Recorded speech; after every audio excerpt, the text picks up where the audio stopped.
We're going to get into actual NBA guys. So Victor Oladipo returning to the Pacers this month, the 29th. My big kind of question is, how much do you think this elevates them in terms of the standings and championship contention? Because it seems like the East is wide open. The crazy thing is the Pacers are doing completely fine. They're 24-15, only behind the 76ers, who, in my opinion, arguably still have probably the best roster all around. And like, just gotta make it fit. Yeah, he's gonna make it fit, and they're one game behind them, and because the 76ers are 25-14. I saw the Celtics versus Sixers game, like part of it. I thought the Sixers had it in the bag, but the Celtics just brought it back. I think near the end or I don't know. I didn't get to watch the game as a whole. Thing is, Oladipo's coming back. I wonder if he's going to get back into the mix because obviously they had a good little thing rolling with the team. They have the little squad they got rolling now.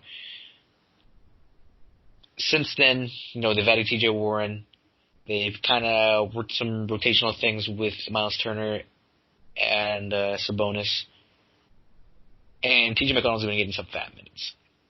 So, Aaron Holiday and Justin Holiday, the two brothers, are about to take a hit on minutes for sure. So I wonder how they're going to feel about that.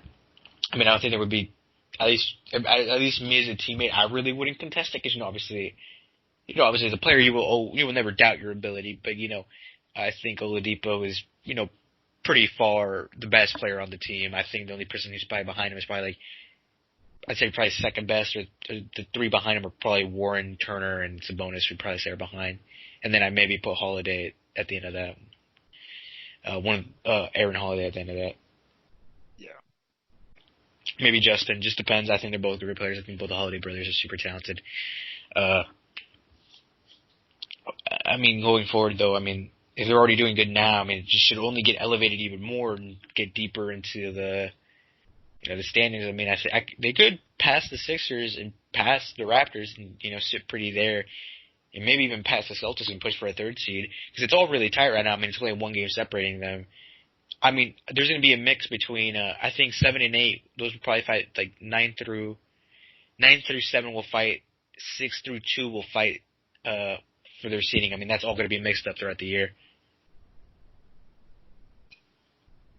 Yeah, definitely. I think that it kind of, you brought it up, they are doing just fine right now without him. Now, obviously, I think, hypothetically speaking, without him, let's say he, just had a major setback and couldn't even come back for the playoffs, I think they get wrecked in the playoffs. I think it'd be a repeat of last year. Maybe not getting swept, but I definitely think they would need him to kind of elevate themselves. But right now, getting him back, that is such a big deal for their playoff standings. Because you think, obviously the Bucks are looking far and away the best team, but outside of the Bucks, there's no clear number 2. The Heat, 27 wins, currently number 2. That's a dark horse, bro. They really are. You were correct. You were correct on them being the dark horse. This is an unexpected thing. Yeah, but then they're number 2, which is shocking. Jimmy Butler is leading them boys straight to a perfect playoff position. But even then, you got the Celtics at 3. They're 25-11. They've lost 3 in a row, but they're going to get back to being fine. The Raptors, 25 wins. The repeat champs have looked really, really good this season. The 76ers, here's the thing. 2 through 6. 3 games separating them. That is insane. That's really, really insane. And then 7 and 8. After that, it falls off a damn cliff. 7 seeds currently the Magic with 18 and 21. 8 seed the Nets with 17 and 20. After that, it falls off a damn cliff. But 2 through 6, getting them back, getting Oladipo back, can elevate them right to the 2 spot in just a couple of games. That's really insane.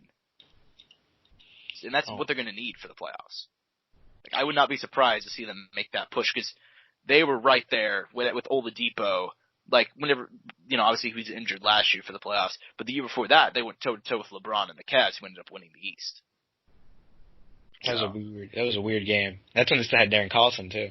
Yeah, that was a great series. I remember that. I remember every single game of that series because, game 1, they blew out the Cavs, and everybody's like, all right, guys, this is just a fluke. When are they going to come back? And they never did. They took them right down to the wire. Pacers are a legit team, man. They really are. And last year, I think, who knows what would have happened if he didn't get injured. because they did get swept by Boston, but like I saw that like it was a grand total of 13 points in those 4 games. Something really, really low. Like every single game was close.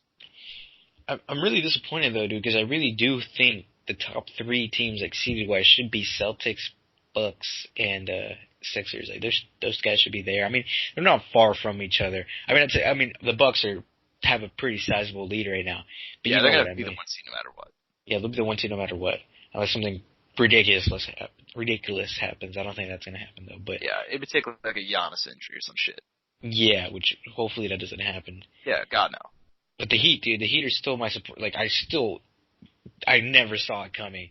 People had so much faith in this team just with Jimmy Butler, but like looking at it, dude, they got 2 rookie players on their team who were performing extremely well. There's nobody could have predicted that. The people's theory going into this team was really just dependent on Jimmy Butler. Because prior to that, there really wasn't too much. Like, Gordon got hurt, like, and has been hurt, like, for the last 2 years. Kelly Olynyk is not, like, the greatest player on earth, no hate. It's the remains of Haslam at the forward position. Justice Winslow's been there. And Dion Waiters, I mean, shit, he's still in the NBA, you know what I mean? So it's been, like, a very, like, surprising thing. And obviously, like, just, you know, Bam Adebayo just being this great, young thing for this team at a center position. That's probably, like, one of the big guys who just doesn't get enough praise in the league right now. It's kind of crazy to me. But as it stands right now, dude, when I saw, like, remember when I told you we reviewed that seeding for this year for the playoffs, and they had like the Heat really high up. They had the Heat too. They had the Heat up there, like from somewhere from 1 to 4. They weren't 1, but you know what I mean. Just saying 1 to 4, just throw it out there. And I did not have faith in the Heat because the Heat had lost all their picks. Dragic was hurt. Jimmy was not happy. It just nothing aligned for me that made me think the Heat were going to be this good. And then what do you know? The Heat are the 2 seed. Yeah. Right now. You know, yeah. We'll see what happens, but absolutely insanity.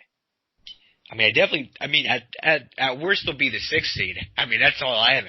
You know? Yeah, like God forbid they completely fall off a cliff, but they're going to be fine. So right now, you know, since we're looking at the standings right now, what do you think? You know, because we're halfway through the season at this point, kind of, right? Wouldn't you say? Yeah. What do you think about the current East as it stands as a whole? Listen, I'm not going to give you like exact predictions. I think like 2 through 6 is up to change. Oh, 100%. Like significantly. I think it just those games, like all those teams are so competitive. Like even though the Bucks are 34-6, I think come playoff time, obviously they're going to wreck whoever the 8 seed is, but I don't think they're going to run away with anything. I think that so many of those teams match up well. I wouldn't be surprised to see the Raptors back in the finals. I wouldn't be surprised to see the Celtics make a run. Obviously, if the 76ers can figure out a way to fit everybody together, because talent-wise, I think if they're so damn good.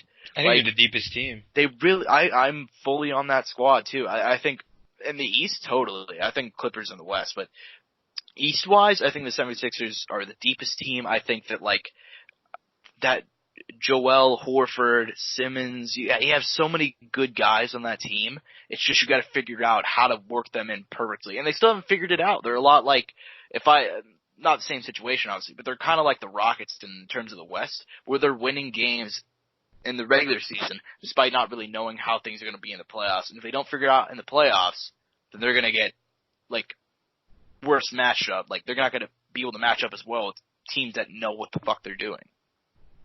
And 76ers have that talent, but if they could figure out, for example, the Pacers are a team that know exactly how they're working shit out. They know exactly what to do. They're fitting in perfectly. Everybody has their role. They're playing it to a T. And that's why, despite not being the most talented team, it's, not even close. I'd argue that a team like the Pistons, which are the 10th seed at 14 wins, maybe even the Nets, they have less talent than them. Maybe they're deeper, but overall star power, absolutely. But guess what? They're winning games because they know how to fit everybody together. They know how to play everybody to their best role. That's how good their coaching is. So yeah, I might be surprised to see whenever Oladipo comes back to see them make a run for the finals. I would not be